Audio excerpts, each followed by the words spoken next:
Salam Indonesia, Anda menyaksikan berita terkini bersama saya Pradana Adiputra.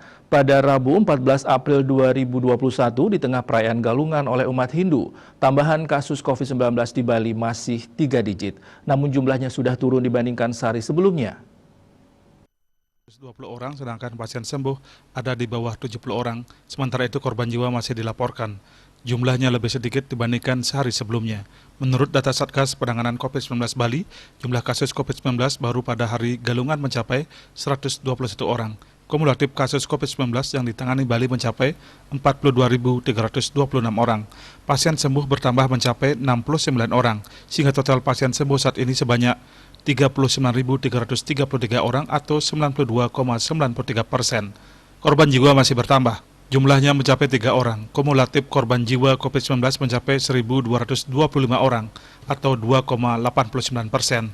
Rinciannya 1.221 WNI dan 4 WNA. Jumlah kasus aktif yang masih dirawat maupun menjalani karantina berjumlah 1.768 orang atau 4,18%.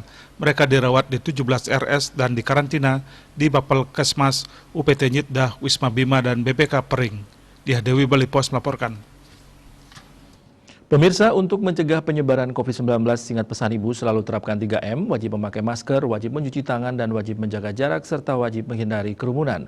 Dengan penerapan perilaku 3M, Indonesia segera terbebas virus corona menuju Indonesia maju. Tetaplah bersama Bali TV. Salam Indonesia.